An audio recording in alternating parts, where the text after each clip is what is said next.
Queria dar boa noite para a Super Bárbara. O Estúdio Oeste completa hoje 1 ano, a Bárbara já esteve aqui, ela veio logo depois do 7 de setembro, eu me lembro que estava o Alexandre Garcia também. Exatamente. Acho que, quem mais, Flávio, me ajuda depois a lembrar quem mais estava. E a Bárbara participou com a gente, sempre muito querido, o Estúdio Oeste adora, é seu fã, Bárbara, boa noite.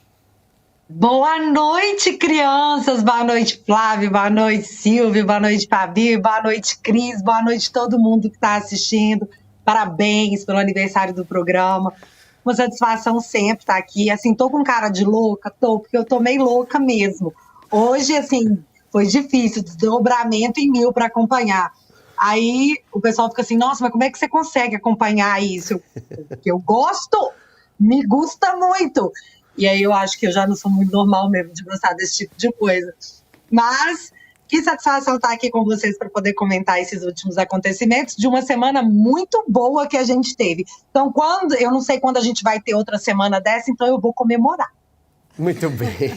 Olha, eu te entendo, antes de mais nada, quero dizer que eu também passo horas, faço isso há anos, Bárbara, acompanhando CPIs, acompanhando comissões, por dever nosso de ofício.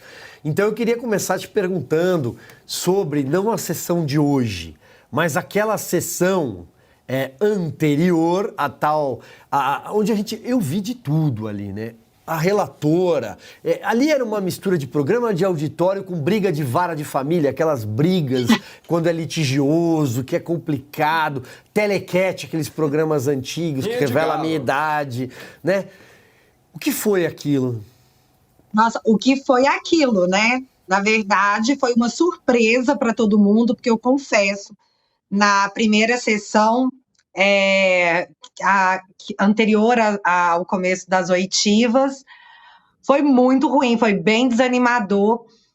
A gente teve todos os nossos requerimentos negados de uma forma absurda. A convocação do G. Dias foi negada, não só do G. Dias, como do Saulo, que era o diretor da ABIN na época, que volta hoje no foco de toda a treta, que é uma treta, gente. A gente tem que ser claro aqui de uma coisa. É uma novelinha. E assim, como você tá pagando, eu tô pagando, eu vou garantir o meu assento. Eu quero ver o que eles estão fazendo com o meu dinheiro. Então, assim, nós tivemos essa primeira sessão anterior às oitivas, que foi horrível.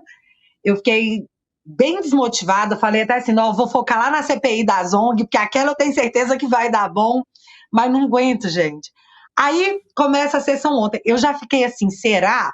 Porque o Silvinei, ele chegou para a sessão falando assim, ó, assiste que vocês vão gostar, hein? Aí eu falei, cara, botei fé nesse cara, botei fé, gostei, vou dar meu voto de confiança.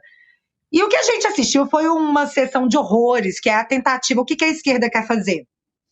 Ela cooptou a comissão fisicamente.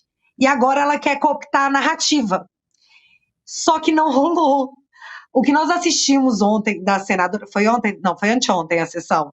O que a gente assistiu da relatora, a dona Elisiane Gama, e eu vou agradecer ela de novo. Muito obrigada, dona Elisiane. Foi maravilhoso.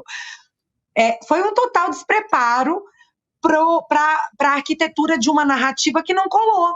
E todo mundo viu, porque qual era o propósito do ex-diretor da PRF estar lá naquele momento? Ele estava lá no dia 8, ele tinha função pública na época? Não!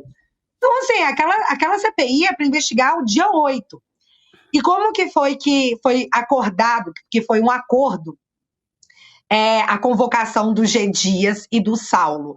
E eu fiquei surpresa porque a mídia, ela noticiou como um todo. Toda a mídia falou assim, cara, não chamaram o G. Dias, ficou feio, né? O cara fraudou documento.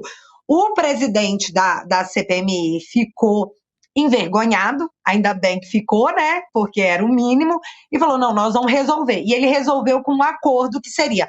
Tá, nós vamos convocar por acordo, mas ele só vai ser chamado na sequência da ordem cronológica. Ou seja, ele só vai ser chamado depois do recesso, lá em agosto, para dar tempo deles criarem alguma coisa. Porque depois da sessão de hoje no DF, rapaz, ficou muito feio. Gente, eu não paro de falar, é uma coisa incrível, né? O público ama. Ainda bem, tudo que a gente quer é que você não pare de falar. Diga, Fabi. Nossa, que meu marido não concorda com você, viu? Pessoal, preciso falar uma coisa. Batemos diga, a live do Lula. Viva a Ai. Bárbara! 1,5 milhão, hein? Já estamos com 1,5 milhão de pessoas. Muito obrigado, 1,5 milhão de 1,5 milhão. espectadores simultâneos. Muito obrigado, 1,5 milhão de pessoas que atenderam aqui ao nosso chamado. Fabi, tinha passado para você, depois para a Cris. Vamos lá. Tá, vamos que as mulheradas querem falar. Vocês têm total prioridade aqui. Ladies first. Bárbara, primeiro prazerzaço de ter você aqui conosco.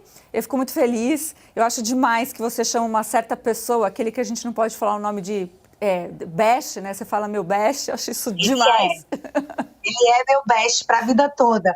Ele agora desbloqueou as minhas redes, o que numa democracia é super ostentação. Maravilhoso, é isso mesmo. Estou ostentando redes desbloqueadas numa democracia. Então não pode falar mal do meu best. Não, tem que amar. O TSE tá me monitorando. E aí também, né, eu também fiquei igual você hoje. Eu não sabia se acompanhava uma CPI, a CPMI, né, e aí... O julgamento... O julgamento eu assisti e realmente achei que, né, fizeram o possível lá, mas a gente já sabe que não é uma questão de justiça, mas é uma questão de política mesmo. Mas o que eu queria te fazer a pergunta, linkar disso que você acompanhou, do G. Dias, que o G. Dias disse, então, que a gente até mostrou aqui, falando que as imagens não são bem aquilo. Então, já é uma nova modalidade das coisas. O que você está vendo não é o que você está vendo. Não veja isso e vá pelo que eu vou dizer, né? Então, já olha só, antes era do amigo, agora não é o que vocês estão vendo. Então, o que esperar do G. Dias? E que eu sei que vai demorar inúmeros dias para o Dias estar lá, mas ele vai estar mais preparado? Ou será que nós vamos estar mais preparados e concomitantemente a gente vai pressionar a galera lá do parlamento para chegar junto, chegando no G. Dias? Eu só espero o Ramagem. E você, Bárbara? Ramagem maravilhoso, né? É a técnica em pessoa. Hoje é um gentleman. O cara consegue destruir a pessoa sem levantar o tom de voz. Mas falando aqui do G. Dias... na verdade, o que ele disse é que não foi uma fraude, foi um ajuste, rolou um ajuste. E aí entra toda a nova língua, né? Onde eles querem dar para as palavras um contexto que não é o contexto daquela palavra, não é o significado daquela palavra.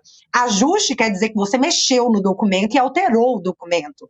Não é porque você está falando que foi um ajuste que foi ok, não, querido. Você não podia ter feito isso. Porque até onde eu lembro, alterar documentos oficiais, que no caso é uma adulteração, esse ajuste é crime, a não ser que seja um ajuste democrático, né? Se ele alegar que foi para salvar a democracia, ele vai sair dessa.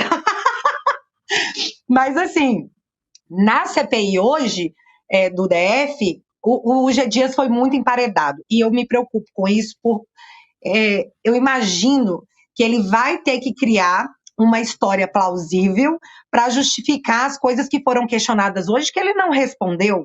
Por exemplo, hoje foi questionado a ele sobre um telefonema que o Flávio Dino fez para ele, enquanto ele estava no Palácio. O Flávio Dino ligou para ele poder ir para o Ministério da Justiça. Só que ele não falou para o Flávio Dino que ele estava no Palácio. Aí quando o deputado perguntou para ele assim, ué, mas por que você não falou para ele que você estava lá no Palácio já? Aí ele, não sei, não lembro, eu juro. Ele falou assim, não lembro por que eu não falei. Cara, ele podia ter inventado qualquer coisa na hora. Não, ele falou, não lembro, não falei, não achei importante falar. Então, achei comprometedor.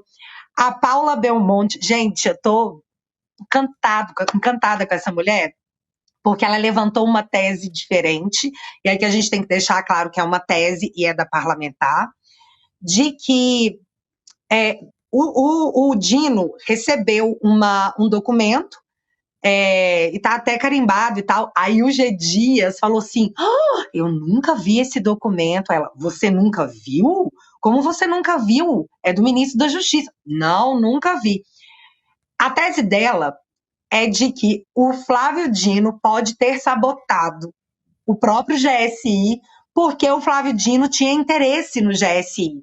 E aí ela mostra um vídeo mostrando a Força Nacional se retirando do protesto antes da invasão, Pelo que eu entendi ali, foi antes da invasão.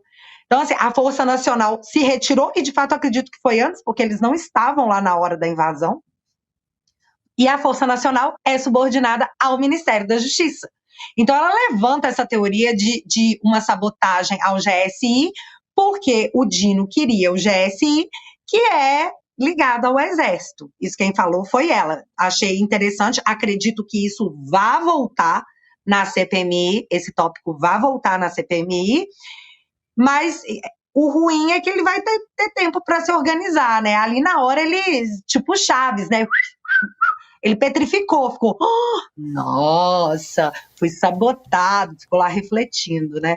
Mas o outro ponto, que inclusive a grande mídia já está repercutindo, é que G. Dias foi abandonado para salvar o resto do governo. Então, assim, eu acho, também não acho impossível, que esse cara vai ser tipo, a culpa é dele, hein? Pega ele.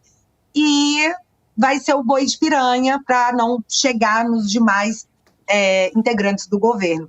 E isso vai depender muito da atuação dos parlamentares na CPMI, que eu tenho que vir aqui, porque quando é para a gente cobrar, a gente cobra, mas para dar os parabéns para a atuação deles na sessão de terça-feira com o Silvinei, que foi técnica. Eu até falei no meu vídeo assim, nossa, eles estavam com um regimento debaixo do braço, é verdade, na ponta da língua, porque não tinha como você contestar o que eles falavam. Tanto que a esquerda ela entrou em histeria, eles só gritavam o tempo todo, como se gritar fosse argumento de autoridade. Pode ser para algumas pessoas, né? Para outros eles estiverem como uma pessoa descompensada. Mas para a gente, para a maioria dos afegões médios, a gente olha e vê assim, nossa, essa pessoa está destemperada, né? Ficou nervosa. É o famoso sentiu. É verdade. Agora, quando o G. Dias fala uma ou outra coisa, né? De vez em quando eles falam, outro dia o José Múcio Monteiro, né, que é o ministro da Defesa também, quando eles se distraem, eles falam a verdade, né? Quando eles estavam o Fernão lá na Mesquitas disse isso no Sem Filtro nessa semana. Cris?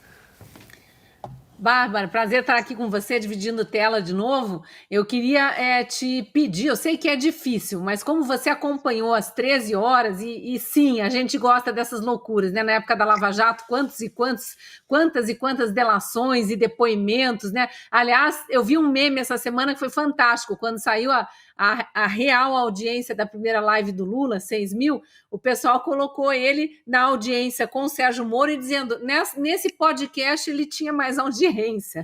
Então é mais ou menos isso. Aliás, já agradecendo a nossa audiência atual aqui, que já aumentou mais ainda com essa preciosidade aqui, que é essa mineirinha que a gente tanto gosta. O teu vídeo tem uma frase clássica que você diz várias vezes, que é conteúdo de qualidade. Né? A audiência realmente com o Silvinei Vasquez trouxe conteúdo de muita qualidade, mas eu queria saber o que você destacaria. Eu achei simplesmente o concurso, aquela em que a Elisiane Gama, relatora, pergunta muito intimando ali, apontando o dedo acusatório para o Silvinei: por que você extinguiu o Departamento de Direitos Humanos da Polícia Rodoviária Federal? E na sequência ele responde: eu não extingui, eu reativei. E ela, ops, né? Mas tem vários outros momentos ali. Qual é o melhor, qual é o maior conteúdo ali de qualidade que você viu? Nossa, aquele foi um momento de qualidade no quesito constrangedor. Porque, assim, de constrangedor, nós tivemos vários momentos. Teve um momento que eu fiquei com dó da Elisiane. Tanto que hoje ela voltou na CPMI, chegando já assim, nós vamos, como é que chama, gente? Notícia crime contra ele. Parece que ela está tentando salvar a honra dela, sei lá, foi muito estranho assistir. Foi constrangedor, na verdade. Nós tivemos vários momentos, mas eu vou pegar aqui num outro momento que, para mim, foi importantíssimo, que foi a fala do Felipe Barros, onde ele demonstrou como que funciona o aparelhamento da esquerda com a mídia até chegar na justiça. Aquilo ali foi demonstrado. Por exemplo, o exemplo que ele deu foi claro. A Gleisi Hoffmann fez um tweet falando que chegou até ela informações de que a PRF estava impedindo as pessoas de votar no Nordeste. Aí, a mídia pegou esse tweet da Glaze e fez a matéria. PRF está impedindo pessoas de votar no Nordeste. Uma deu. Aí a outra viu que aquela tinha dado, deu embaixo. Aí, pega até mal falar assim, né? Quinta série B em mim não perdoa esse tipo de coisa. Desculpa. Mas assim, a mídia foi publicando, uma na sequência da outra, a matéria de que a PRF estava impedindo os nordestinos de votarem. Quando tinha uma quantidade adequada de matérias baseadas no tweet da Glaze, veio um deputado de esquerda, fez um compilado das matérias, pegou o tweet da Glaze e levou para a justiça falando assim, olha a quantidade de material que nós temos para poder embasar a denúncia que estamos fazendo. E foi quando, assim, entrou na justiça e tudo começou. Isso acontece frequentemente. Como que são feitas hoje uma boa parte das operações policiais? São baseadas no que a mídia publica. Eles estão se embasando na mídia, na matéria de jornal como prova para poder embasar ações policiais. Isso é surreal de pensar. Gente, só voltando aqui, para isso ficar bem claro, isso que o Felipe falou na sessão de quinta-feira, aquela jornalista Patrícia Campos Melo, que foi que criou aquele estardalhaço inteiro do disparo em massa, ela foi condenada, ela e a Folha de São Paulo, a pagar R$100 mil para o Luciano Hang, porque ela foi processada por espalhar fake news. Ela foi processada e condenada por fake news. E aí, quando chamada na frente do juiz, e o juiz perguntou para ela assim, tá, mas qual que é a prova que você tem para essas afirmações, para essa denúncia que você fez? Ela mostrou o bloquinho dela de nota, eu não tô brincando, isso tá nos autos. Ela mostrou o bloquinho dela de anotações e a matéria que ela fez. Ela não tinha um print, mas mesmo assim aquela matéria jornalística da Patrícia Campos Melo, que não continha nenhuma prova, foi usada para o que vocês conhecem aí, que foi o crime absurdo dos disparos em massa, que nunca foi comprovado. Foi a grande capivara usada por 3 longos anos.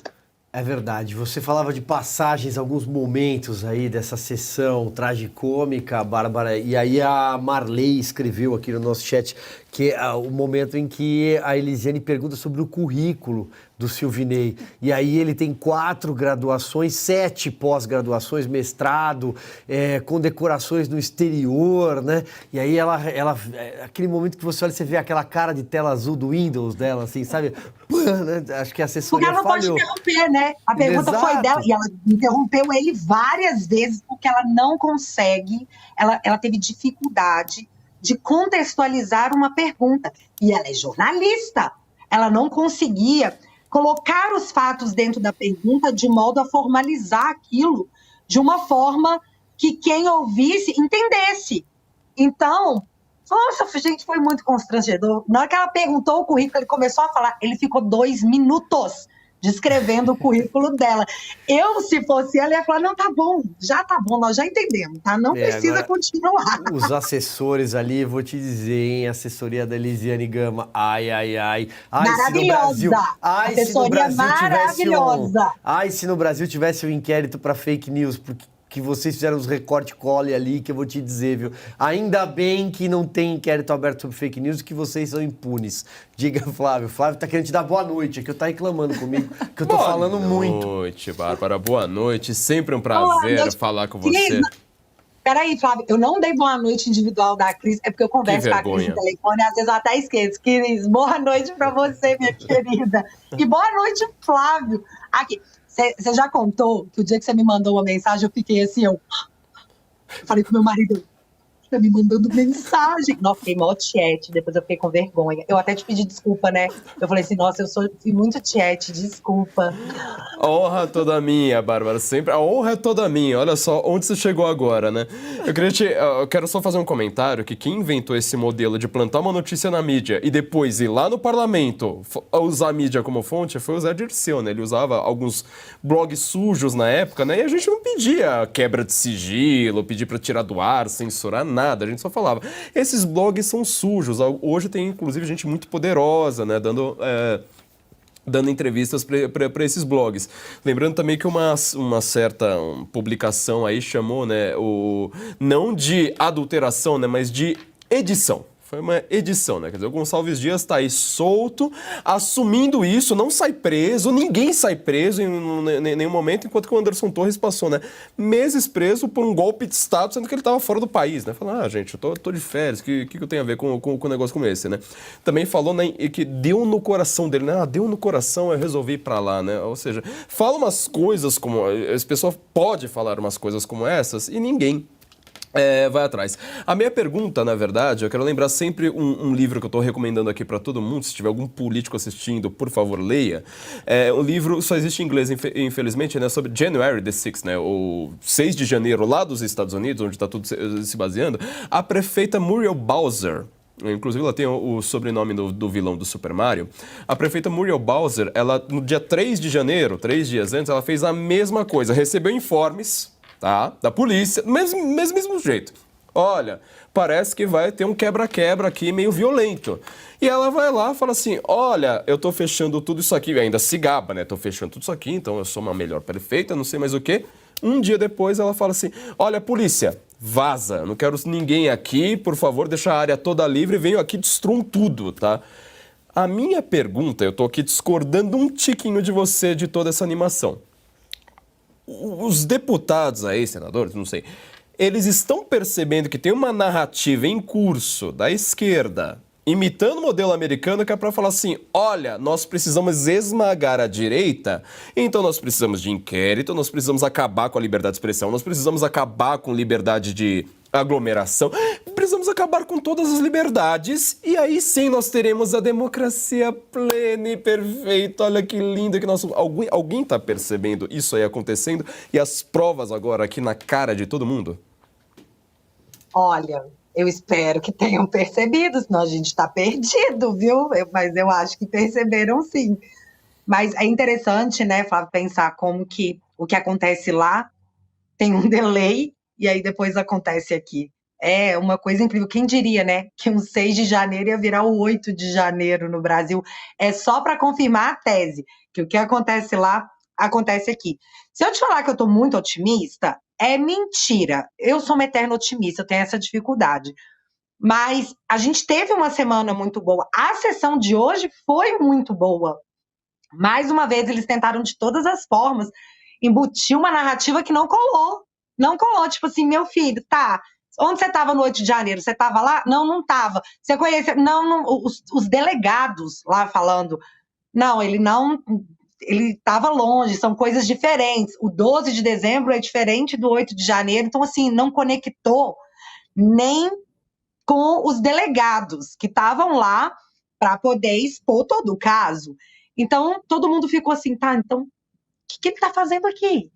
Ele foi lá, literalmente, para ser surrado pela esquerda. Porque xingar esse homem, esqueci o nome dele, o acusado que estava lá, que inclusive está preso, já foi condenado a 9 anos pelo artefato. É o George Washington, né? É o George Washington. George Washington. Isso. Ele falou, não vou falar e tal, então ficava aquele monte de pergunta e ele, não vou falar, senhora, não vou falar, senhora. Falei, nossa, ficou super cansativo, sabe? Mas, mesmo assim, eles não conseguiram implantar e colocar a culpa no Bolsonaro, que é o que eles querem. Eles querem, de todas as formas, tentarem provar que Bolsonaro é o responsável pelo 8 de janeiro. E eles acharam que eu consegui isso na sessão passada, eles acharam que eu consegui isso hoje. Então, eu estou muito feliz porque a esquerda é muito incompetente no que ela se propõe a fazer. E essa incompetência vem da falta de fato. Como eles só têm a narrativa, implementar uma narrativa às vezes é muito difícil. E eles não estão organizando. Vocês terem uma ideia do que aconteceu hoje, a suplente do Flávio Dino, eu esqueci o nome dela, é a senadora Ana Paula alguma coisa, do Maranhão. Ela é muito jovem, inclusive ela saiu nas notícias quando ela assumiu, né, que era a parlamentar, a senadora mais jovem e tal, a suplente do Ana Flávio Paula Dino. Lobato. Isso. Numa situação tão constrangedora, eu não consegui aguentar. Eu cortei e coloquei no Twitter, e só Deus pode me julgar por isso. porque ela estava Ouvindo, né? ela estava inquirindo o George Washington, e ele começou a falar algumas coisas com ela. Ela não sabia o que fazer com aquilo. Nisso vem um homem, eu acredito que seja o assessor dela, e ele ditava no ouvido dele, era um ponto humano, que a gente ouvia no microfone ele falar tudo que ela tinha que perguntar. Quem passava era esse cara. A senadora suplente do Dino, ela tinha que esperar o homem, imagina a esquerda ter que lidar com esse barulho. O homem ditando pra mulher. A mulher ter que esperar o homem vir aqui falar no ouvido dela o que é que ela tem que falar. Ô, Bárbara. E tava todo mundo assistindo aquilo. Tipo, a senadora suplente do Dino, que teoricamente você deveria esperar alguma coisa dela, né? Não sabia o que falar naquela CPMI. Lembrando Isso ainda que mostra... Pode falar. Só lembrando uma coisa, Bárbara, o George Washington, ele já está preso, e aí chamaram ele falando assim, olha, se você se mantiver no seu direito de se manter calado, eu vou te dar ordem de prisão. E aí você ouviu uma voz ao fundo falando, ele já está preso! Isso é uma CPI, né? Muito nessa hora, eu não aguentei, não. Aí o presidente, o Arthur Maia, que é um gentleman, eu achei ele um gentleman, achei ele meio grosso hoje, mas às vezes é para poder equilibrar, sei lá. Ele olha para a advogada e fala assim, não, isso aí não é direito fundamental, não. Aí a advogada chega e fala assim, olha, tá, isso aqui compromete ele nisso, ele não vai falar, a defesa está acordada e acabou. E eu não tô aqui para passar pano para esse senhor, não, porque se ele realmente fez o que ele fez, para mim foi muito grave. Então, ele está pagando por uma coisa devida. Só que a questão era, o que eles estavam tentando fazer ali era tentar ligar o Bolsonaro ao 8 de janeiro através daquele cara, que não tinha nada a ver. E mais uma vez o Ramagem veio e pá, sem levantar o tom de voz. Que homem maravilhoso. Então, na minha percepção, e eu assisti a sessão inteira, foi mais uma audiência que a esquerda perdeu, porque não domina nem a narrativa que o Lula diz que eles têm que propagar. Porque eles não têm fatos, eles têm narrativas. Nem isso eles estão conseguindo sustentar. Vou aproveitar, já vou enganchar aqui na sua vírgula e perguntar algo. Primeiro assim, você contou quantas vezes ele falou, me dou o direito de permanecer calado, né? Brincadeira, mas ele falou muitas vezes e era engraçado mesmo. Mas a parte, eu não lembro quem foi o deputado, mas um que chilicou, né? Inclusive falando lá que ele era isso, ofendendo demais o tal do Washington, eu concordo, né? Ele já está sendo processado, mas imagina se um delegado falasse assim, né, na vida real. Então, esse pessoal aí, quando eles querem, eles falam assim, não, a gente tem as mesmas prerrogativas constitucionais que tem o Poder Judiciário. Mas, quando é para ser cortês, porque sim, né, existe ainda isso na justiça, né, com as suas raras exceções, eles abusam e falam, não, mas aqui a gente tem um direito. Ele foi xingado, ele foi humilhado. E aí, como eu não peguei o finalzinho, eu acompanhei tudo, você chegou a comentar que alguém foi grande demais. Quem foi, Bárbara, que foi, assim, que acabou com esse dia da CPMI muito bem? Quem foi? O deputado ou o senador nosso? A de hoje? O Ramagem. Ah, foi o próprio Ramagem, então. Nossa, por isso estou falando, que homem.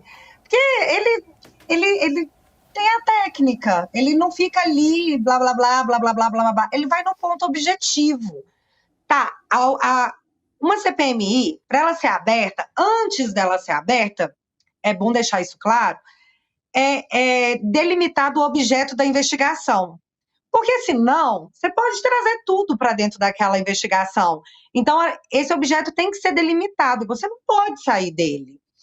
Então, o que ele faz? Ele faz umas perguntas óbvias, por exemplo, onde que você estava? Você falou com o Bolsonaro? Gente, foi achado um rascunho de uma carta que o George Washington escreveu para o presidente Bolsonaro no celular dele. E isso foi contado, né? Ele escreveu uma carta para o presidente Bolsonaro. E aí, a esquerda tomou aquela carta, a expressão, ele escreveu uma carta, como se aquela carta tivesse sido entregue para o Bolsonaro, que o Bolsonaro leu, que eles se emocionaram, se abraçaram. Aquilo era um rascunho de alguma coisa que ele queria enviar para o Bolsonaro. Ele nem chegou a enviar. E isso o próprio delegado confirma, que ele sequer chegou a enviar.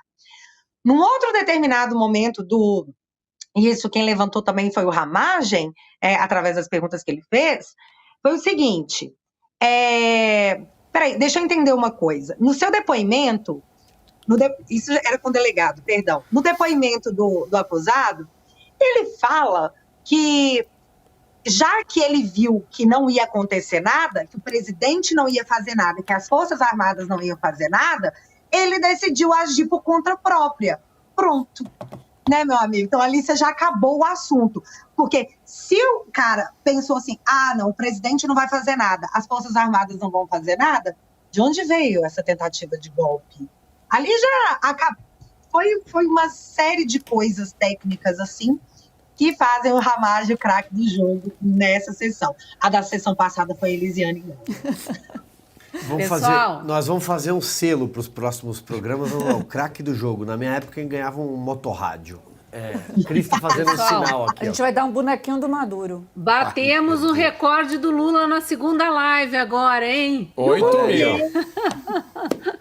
Bárbara, teve um momento quinto ano B, quinta série B, pior dos piores, em que a dona Elisiane Gama perdeu a compostura, se é que tinha alguma, e foi um tal de cala a boca, Vossa Excelência, cala a boca, e depois era só cala a boca. Explica melhor pra gente o que aconteceu ali. O que aconteceu ali foi o seguinte, ela não conseguia formular a pergunta, porque o que ela queria, o que ela estava perguntando ali naquele momento?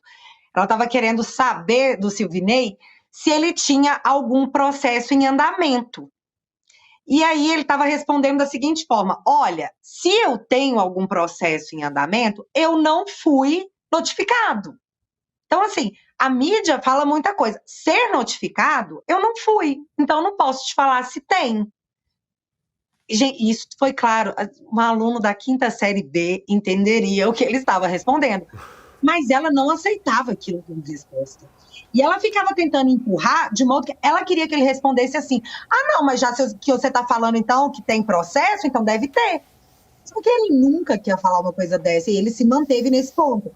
Se eu não fui notificado, não tem. Para eu te falar que existe um processo contra mim, eu tenho que ser notificado que eu fui processado. E eu não fui. Então, não. E aí, toda vez que ele ia explicar isso para ela, que ele estava falando, não fui notificado por um processo, ela interrompia. E ela ficava muito brava, porque ele não respondia o que ela queria que ele respondesse. Ela estava tentando induzir ele a responder o que ela queria, mas ele falou, não, obrigado. E todo mundo estava percebendo aquilo. Na hora que ela surtou, foi a hora que o Arthur Maia parou a sessão e falou assim, olha, relatora, você faz a pergunta e aí você espera ele responder. Se você não gostar da resposta, você pode perguntar de novo, mas você não pode responder por ele, porque a resposta é dele. Gente, a cara dela foi assim. Ele ficou brava. E aí, na sequência, foi esse bate-boca, que ela já tava com aquilo guardado no coração dela, tipo, tomei um pito pra todo mundo ver, ficou guardado no coração, na hora que... Foi tipo assim, alguém tava falando com ela, acho que foi o Ederbaldo. Ele falou alguma coisa com ela, você não pode falar assim comigo, cala a sua boca. Só que na hora que ela mandou ele calar a boca, ele olhou pra ela e falou, não, cala a boca você. Porque ali eu não vejo homem ou mulher, eu vejo pares, eu vejo parlamentares. E ali eu acredito que foi o que ele pensou. Se o jogo vai ganhar quem grita mais, se ela gritar, eu grito daqui, ela grita de lá, eu grito daqui. E aí foi aquela coisa horrível que todo mundo viu. Eu amei. Mas isso tá no DNA, né? Esse autoritarismo é o DNA deles, né? Bom, o chefe dela diz que eu mando na Polícia Federal, eu comando a Polícia Federal. Nós temos uma comissão mista de inquérito, essa CPMI tem 6 maranhenses. E nada contra o Maranhão, pelo contrário, que é um estado adorável, lindo. Lugares lindos, povo receptivo, mas 6 parlamentares de um estado como esse, numa comissão mista de inquérito, eu nunca tinha visto. É uma tentativa, né, desproporcional, lembra o Flávio, é uma tentativa de blindagem ao chefe da Elisiane. Ô Bárbara, queria te fazer uma pergunta. Bom, seu canal está liberado, você está no Twitter, suas contas estão todas de volta, é isso? Então, estamos, graças a Deus, praticando autocensura, é claro, né? Típico de democracias, né? Estamos juntos neste mesmo barco. Beste. Como em toda democracia, praticando autocensura, mas sim, de forma a ostentar, tenho minhas contas de volta, tô no YouTube, tô no Twitter, e assim, gente, tô no Instagram, eu tô tentando me apegar mais no Instagram, porque é uma rede que te faz sentir menos raiva. Você fica mais feliz quando você acessa mais o Instagram do que o Twitter. Mas eu não aguento, gente. Eu não aguento. Meu marido fica, pelo amor de Deus, Bárbara, sai do Twitter. Eu tô saindo. É doloroso, mas eu amo. Mas estou com todas as minhas redes, estou com o meu site também, onde lá eu produzo conteúdo exclusivo. Passa o endereço, deixa o endereço das suas redes. Todo mundo segue aqui, assistindo, com certeza. Mas repete e deixa o endereço do teu site também. Claro, eu estou no Te Atualizei, né, no YouTube, Te Atualizei Oficial no Instagram, estou com reserva lá, que é @BárbaraPessoal, no Instagram também, que foi quando rolou esse problema com a democracia, sabe? Estou no Twitter, @taok1, e a minha plataforma é o www.teatualizei.app, onde lá a gente tem um conteúdo exclusivo, porque a democracia desmonetizou meu canal já tem quase 2 anos e até hoje não me devolveu. Então a gente está esperando a boa vontade do ilustríssimo ministro Benedito resolver isso pra gente. E Bárbara, não podemos desistir. Bárbara, aqui no programa a gente é conhecido para pedir para o pessoal falar da cidade, né, que está e o que está achando. Então, eu vou perguntar para você, Bárbara, qual cidade que você está falando para a gente mandar um beijo? Nossa, eu estou falando de Lagoa Santa, Minas Gerais, que é uma região metropolitana de Belo Horizonte. E, assim, já avisando que eu estou apaixonada por esse lugar, virei imigrante mesmo, estou apaixonada pelas pessoas. Inclusive, quero mandar um beijo para a moça que estava lá na padaria agora, que eu fui lá rapidinho antes de começar a comprar o lanche do meu filho. Ela estava lá, ela me deu um abraço, eu tive que sair correndo. Um beijo para a senhora. E assim, por favor, porque aqui é uma cidade maravilhosa, tá? Aqui os conservadores estão em todos os lugares, graças a Deus. Mas já tá cheio, tá? Não venham para cá, mas Bárbara, dá um beijo, manda um beijo para Sinop, porque Sinop tem um caso de amor conosco aqui. Então, gostaria que, já prestigiando todo o pessoal de Sinop, quem hoje vai mandar o beijo é a Bárbara. Hoje foi a Marinês Aparecida de Sinop. Marinês Aparecida de Sinop, toda Sinop. Um beijo para vocês que estão sempre batendo cartão aqui nesse programa maravilhoso de conteúdo de qualidade. Muito bem, Bárbara, olha só, então um beijo da democracia para você aqui em nome do Estúdio Oeste. A gente adora você, segue seus perfis, apareça sempre. Um beijo para a moça da padaria, espero que tenha sido um belo lanche, tá? E, enfim, portas abertas aqui, sempre que você puder, dá uma passadinha às quintas-feiras para a gente bater o papo. Meninos e meninas, satisfação estar aqui com vocês. Curto demais todos vocês sabem disso. Parabéns novamente por um ano de programa. É um feito, é um marco, porque nós estamos recuperando a cultura, sim. Eu sei que é difícil, viu, Flávia? Eu sei que você estudou muito isso, você sabe que isso é muito difícil, mas acredita. Eu tenho um filho de 6 anos que daqui a pouco está chegando no ensino médio, já entendendo, desde dentro de casa, que falar sobre política é importante. E na hora que chegar um professor militante para tentar doutrinar ele, ele vai saber responder. Só que isso não está acontecendo só com meu filho. Isso está acontecendo com o filho de várias pessoas. Tem uma geração diferente crescendo. E a gente vai chegar lá. Nisso eu confio de verdade. Graças a um trabalho como o seu. Como o nosso. Legal. Como o nosso. Muito obrigada, viu? Satisfação estar com vocês. Parabéns pelo programa. E vai dar tudo certo, gente, porque se não der tudo certo, é porque é o apocalipse e aí não tem o que fazer mesmo. Muito legal. Um beijo, Bárbara. Muito legal.